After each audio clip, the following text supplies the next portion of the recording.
ಜಿಲ್ಲಾ ಹಾಸನಾಂಬ ಕಲಾಕ್ಷೇತ್ರದಲ್ಲಿ ಮುಕ್ತಾ ಫೌಂಡೇಶನ್ ಚಿಕ್ಕಗೊಂಡಗೊಳ ಇವರ ಸಂಯುಕ್ತಾಶ್ರಯದಲ್ಲಿ ನವೆಂಬರ್ 19ರಂದು ಹಿರಿಯ ಸಾಹಿತಿ ಶೈಲಜಾ ಹಾಸನ ಅವರು ಬರೆದಿರುವ ರೈತರ ಸಂಕಷ್ಟಗಳ ಆಧಾರಿತ ಈಳ ನಾಟಕ ಪ್ರದರ್ಶನಗೊಳ್ಳಲಿದೆ ಎಂದು ಫೌಂಡೇಶನ್ ಅಧ್ಯಕ್ಷೆ ವೇದಶ್ರೀ ರಾಜ್ ತಿಳಿಸಿದರು. ಪತ್ರಿಕಾಗೋಷ್ಠಿಯಲ್ಲಿ ಶುಕ್ರವಾರ ಮಾತನಾಡಿ ನವೆಂಬರ್ 19ರ ಮಂಗಳವಾರ ನಡೆಯುವ ನಾಟಕ ಪ್ರದರ್ಶನವನ್ನು ಸಂಸದರಾದ ಶ್ರೇಯಸ್ ಎಂ ಪಟೇಲ್ ಉದ್ಘಾಟನೆ ನಡೆಸುವರು. ಮುಖ್ಯ ಅತಿಥಿಯಾಗಿ ಶಾಸಕ ಎಚ್.ಪಿ. ಸ್ವರೂಪ್, ಮಾಜಿ ಶಾಸಕ ಪ್ರೀತಂ ಜೇಗೌಡ, ಜಿಲ್ಲಾಧಿಕಾರಿ ಸಿ. ಸತ್ಯಭಾಮ, ಜಿಲ್ಲಾ ಪೊಲೀಸ್ ವರಿಷ್ಠಾಧಿಕಾರಿ ಮೊಹಮ್ಮದ್ ಸುಜಿತಾ, ಕಾರ್ಯನಿರತ ಪತ್ರಕರ್ತರ ಸಂಘದ ರಾಜ್ಯಾಧ್ಯಕ್ಷ ಶಿವಾನಂದ ತಗಡೂರು, ಕಸಬಾ ಮಾಜಿ ಅಧ್ಯಕ್ಷ ಎಚ್.ಪಿ. ಮದನ್ ಗೌಡ, ಕಸಬಾ ಮಾಜಿ ಗೌರವಾಧ್ಯಕ್ಷ ರವೀನಾ ಕಲ್ಕುಡು, ನಾಟಕ ಅಕಾಡೆಮಿ ಸಹಾಯಕ ಸದಸ್ಯ ಮಮತಾ ಅರಸಿಕೆರೆ, ಸಾಹಿತಿ ಹಡ್ಲಳ್ಳಿ ನಾಗರಾಜ್, ಹಿರಿಯ ಪತ್ರಕರ್ತ ಆರ್.ಪಿ. ವೆಂಕಟೇಶ್ ಮೂರ್ತಿ, ಭೀಮಾ ವಿಜಯ ಪತ್ರಿಕೆ ಸಂಪಾದಕ ನಾಗರಾಜ್ ಹೆತ್ತೂರು ಇತರರು ಭಾಗವಹಿಸುವುದಾಗಿ ಹೇಳಿದರು.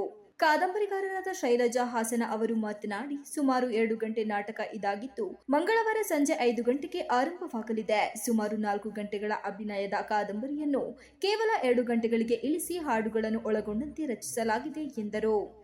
ರಂಗಭೂಮಿ ಕಲಾವಿದ ಜಯಶಂಕರ್ ಬೆಳಗುಂಬ ಅವರು ಮಾತನಾಡಿ, 35 ಜನ ನಟರು ಹಾಗೂ ಸಹ ನಟರು ಒಳಗೊಂಡ ನಾಟಕ ಇದಾಗಿದ್ದು ರೈತರ ಕಷ್ಟ ಹಾಗೂ ರೈತರ ಸಂಕಟಗಳನ್ನು ಒಳಗೊಂಡು ನಾಟಕ ರಚಿತವಾಗಿದೆ.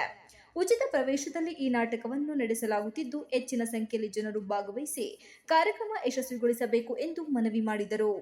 ಅವರು ಬಹಳ ಪ್ರತಿಭಾವಂತ ರಂಗಕರ್ಮಿಯವರು, ನಿರ್ದೇಶಕರು. ಇವರ ಒಂದು ನಿರ್ದೇಶನದಲ್ಲಿ ಅತ್ಯಂತ ಉತ್ತಮ ಮಟ್ಟದಲ್ಲಿ ನಾಟಕ ಬರ್ತಾ ಇದೆ ಅಂತ ನಾನು ಭಾವಿಸಿದ್ದೀನಿ. ಅದನ್ನ ನೀವೆಲ್ಲರೂ ಕೂಡ ನೋಡಿ ಅದನ್ನ ಒಂದು ಪ್ರೋತ್ಸಾಹವನ್ನ ಕೊಡಬೇಕು ಅಂತ ನಾನು ಕೇಳ್ಕೊತಾ ಇದ್ದೀನಿ. ತುಂಬಾ ಪರಿಶ್ರಮವನ್ನ ಹಾಕಿ, ಯಾಕೆಂದ್ರೆ ಯಾವುದೇ ಹಣಕಾಸಿನ ಸಹಾಯ ಇಲ್ಲ ನಮಗೆ. ಪರಿಶ್ರಮವನ್ನ ಹಾಕಿ ಎಲ್ಲ ಹೆಣ್ಣು ಮಕ್ಕಳನ್ನೇ ಮಾಡಬೇಕು ಅನ್ನುವಂಥದ್ದು, ಹೆಣ್ಣು ಮಕ್ಕಳದೇ ಒಂದು ಟೀಮ್ ಕಟ್ಟಬೇಕು ಅಂತ ಹೇಳಿ ಹೆಣ್ಣು ಮಕ್ಕಳೇ ಮಾಡುವಂತಹ ನಾಟಕ ಇದು. ಬಹಳ ಪರಿಶ್ರಮವನ್ನ ಹಾಕಿದ್ದಾರೆ ನಮ್ಮ ನಿರ್ದೇಶಕರು, ಹಾಗೆ ನಮ್ಮ ವೇದಶ್ರೀ ಅವರು. ಇವರೆಲ್ಲರ ಒಂದು ಆಶಯದ ಪ್ರತಿಫಲವಾಗಿ, ಶ್ರಮದ ಪ್ರತಿಫಲವಾಗಿ ಮಂಗಳವಾರ ನಾಟಕ ರಂಗದ ಮೇಲೆ ಬರ್ತಾ ಇದೆ.